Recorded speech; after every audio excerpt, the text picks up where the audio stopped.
Oh, great. So we're back to the battery maintenance part of the seminar here. So one of the last parts about the battery maintenance is if you go dry camping and you come back and you go into your storage lot, this is dead. This battery is dead. Your 2 batteries are dead. However many batteries you have on there, let's assume that they've been depleted. You need to find a way to charge these up before you go camping again.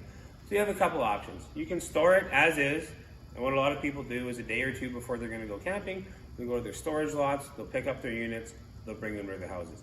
You plug that into your shore power across your sidewalk, leave that plugged in like that for 2 days, your batteries are going to be charged up again. If you don't have that option, then you need to take the battery off, you need to bring it home, and you need to put it on a charger, whether it be a smart charger or a trickle charger, something to get the battery pepped up again. You can, for the most part, just leave it on a 2 amp and let it run like that for a day. There's not really any reason, except for extended use, why you should actually need a 40 amp to cook on the batteries. Robin? Okay, so one of the problems we have, and probably the biggest problem we have, is the batteries not having enough charge. A lot of people think they're going to come home after using the batteries all weekend, they're going to park the vehicle in the trailer in the storage lot. Oh, okay, we're going out next weekend. Oh, we're going to be driving from here to Canada, because that's 45 minutes. You would have to drive from here to Vancouver to charge that battery. Yep. That's how much time it takes. We got a pretty good battery here. You've taken all the energy out of it. We need to be able to put the energy back in it again. So that is our biggest hassle we have, are people that are parking their trailers at storage facilities where they don't have the capabilities of using a charger or the onboard charger in the power converter of the trailer. So we need to be able to fix that problem. As Lee said, take the batteries with you. Take them home, charge them all week, bring them back. You know they're going to be fully charged when you get there. The other option is, if you can, take your trailer home for a couple of days and leave it plugged in. Yeah. It's usually pretty good for doing that. We often hear people saying, well, I have a generator and I run that for an hour. It's the same thing as driving your car. The actual amount of energy that's put back in the battery is only a small portion of what you actually need to put into it. So again, we have some great batteries, have a lot to give, but before they can give, they've got to get as well. You've got to give them that charge they need.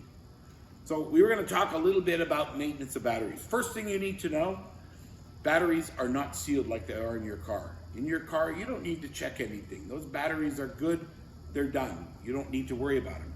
RV batteries are a little bit different, or deep cycle, the other term for them. They can't be a sealed battery. They need to have the fluid checked and topped up regularly. All right, so as far as topping up these fluids, and this is kind of, I think where we're going to finish off on it is at the end of the season now, we've gone camping. You guys have some information about how to get it started, how to use it through the season, and now we're kind of at the end of the season. We're going to tuck everything in. Your unit's been winterized. Now you need to get the batteries off. If you leave these on the unit, they will bulge out, they will freeze, and you're going to be spending minimum $200 every year to get new batteries. So one of the things that we're going to do is we're going to disconnect the battery from the trailer, tape up the positive end on the trailer, take the battery home with us, pop these caps off. So you can just do that quickly. Just a little screwdriver just pops under there, and you can just pry the little cap off like so. And then we have here what is called a specific gravity tester. So the important thing about these is we don't actually know what's happening in these cells unless we use something like this. So without getting too technical about it, pretty much all you want to do is you want to stick the hose right into the very bottom, give it a good squeeze, let it come up, and then it's going to tell you in here, there's 3 different readings on that, and you want to make sure that all those readings are within the same range. So for example, if you had one that was in the poor and you had the rest of them were up at the top as good, it's still only poor, which means you're going to need new batteries. So these specific gravity testers they're important because they let you actually test the acid level in the battery, which is what's charging it when you put the charger on it, right? So if you just have water in there and that's all that's in here, nothing's ever going to happen. As soon as you put a load to that battery, everything goes dead.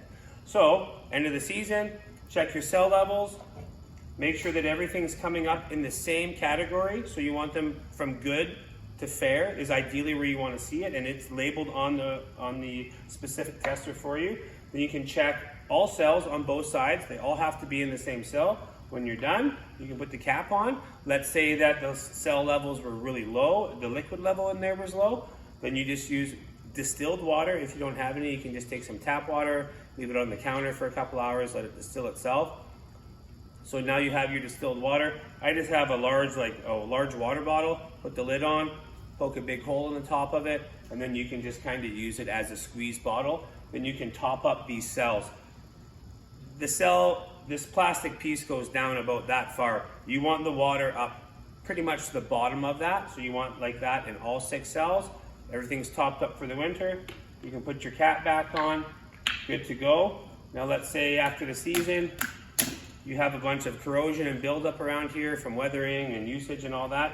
So then you can always go out to any hardware store, Home Depot, whatever, and buy one of these battery cleaners. They come apart like so. So this part here, you can use to clean the actual post. And this other part here, you can use to clean the rest of it off. And then once you're done with that, you can put some baking soda onto it, pour some water onto it, let it sit there and do its job for a minute or two or a couple of minutes. When it's all done foaming and sizzling, then you can get in there with a brush or a cloth that you're not going to use often, and then wipe and clean everything down. Now the battery is filled up, it's cleaned, and now it's ready to put down somewhere where it's not going to freeze, whether that be your heated garage or your basement. And now you can get your Trickle Charger, or I do recommend the smart Trickle Chargers. You just set them on there, program them up, and about every 3 weeks or so, this battery will get low in energy, and then that Trickle Charger will turn on, and then it will charge it up to where it needs to be. And then once it's there, it will turn itself off, and it will do that all season. Come March, April, May, whenever it is that you're ready to get the unit out and go camping again, battery is going to be fully charged and ready to go. Rob? Okay, well, one thing you didn't say, Lee, was at the end of the season, you want to check your fluid level in there. You might want to check that a couple of times during the season as well. Right, Maybe yeah, you're once right. a month or something. Yeah. But one of the things that I didn't hear was right on here, which is, this is the only true thing that's going to measure the state of the charge of the battery. Right. It says, as Lee said, low, fair, and good.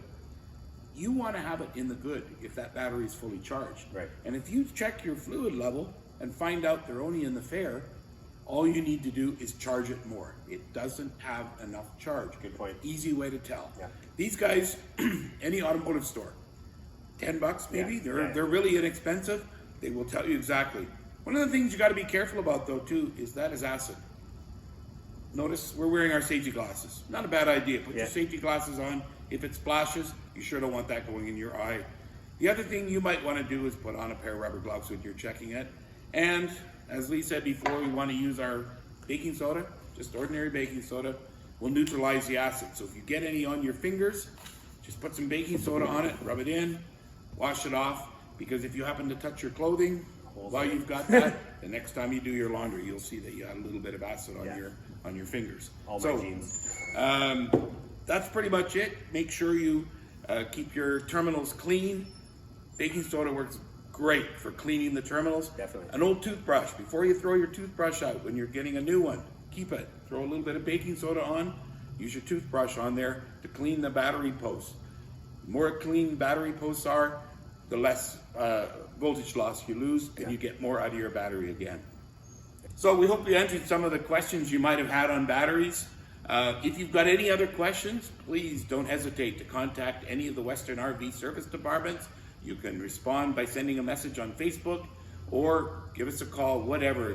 We'll get in touch with you and we should be able to answer the question for you. And don't forget to leave us feedback. Thank you. Thanks for listening.